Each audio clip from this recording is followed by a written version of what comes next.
Hi friends, വൈകുന്നേരം ചായ പാർന്നപ്പോഴാണ് കേട്ടോ ആലോചിക്കുന്നത് കൂട്ടാൻ കടിയൊന്നുമില്ലല്ലോ എന്ന്. അപ്പോൾ ഫ്രിഡ്ജ് തുറന്ന് നോക്കിയപ്പം ഈ ഒരു പാക്കറ്റ് ബ്രെഡ് കിട്ടി. പെട്ടെന്ന് ഉണ്ടാക്കാൻ പറ്റിയ എന്തെങ്കിലും ഉണ്ടാക്കാമെന്ന് വിചാരിച്ച് ഞാൻ ഇതുപോലെ കട്ട് ചെയ്തെടുത്തിട്ടുണ്ട്.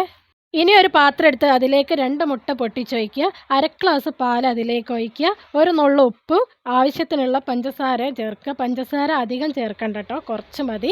ഇനി അതിലേക്ക് കുറച്ച് ഏലക്കാപ്പൊടിയും കൂടി ചേർത്തിട്ട് ഇത് നല്ലപോലെ മിക്സ് ചെയ്തെടുക്കുക. ഇനി ഒരു പണിയില്ല, വേഗം തന്നെ പാൻ അടുപ്പത്ത് വെച്ചിട്ട് അത് ചൂടായതിന് ശേഷം അതിലേക്ക് ബട്ടറോ നെയ്യോ ചേർക്കുക. ഞാനിവിടെ നെയ്യാണ് കേട്ടോ ചേർക്കുന്നത്.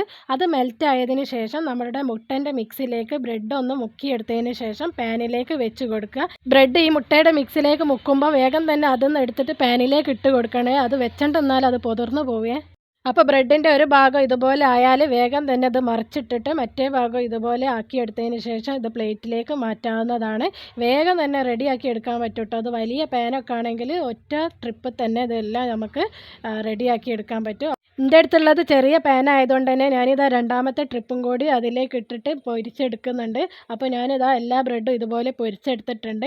എല്ലാവരും ഇതുപോലെ ട്രൈ ചെയ്ത് നോക്കിയിട്ടുണ്ടാകും, എന്നാലും ഇല്ലാത്തവരൊന്ന് ട്രൈ ചെയ്ത് നോക്കണം കേട്ടോ. പെട്ടെന്ന് തന്നെ റെഡിയാവും, ഇതുപോലെ നല്ല സോഫ്റ്റും ആണ് കേട്ടോ. എല്ലാവരും വൈകുന്നേരത്തെ ചായയൊക്കെ കുടിച്ചിരിക്കുകയായിരിക്കില്ലേ. അപ്പോൾ ഞാൻ നേരത്തെ പറഞ്ഞ വെച്ച ചായ ഉണ്ട്, അതിൻ്റെ കൂടെ ഞാൻ ഏതായാലും ഒരു ബ്രെഡ് എടുത്ത് കഴിച്ച് നോക്കട്ടെ. അപ്പോൾ നിങ്ങൾ ചായ കുടിച്ചിട്ടില്ലെങ്കിൽ വേഗം തന്നെ ഇതുപോലെ ഒന്ന് ഉണ്ടാക്കി കഴിച്ച് നോക്കൂ. എന്നാൽ ശരി.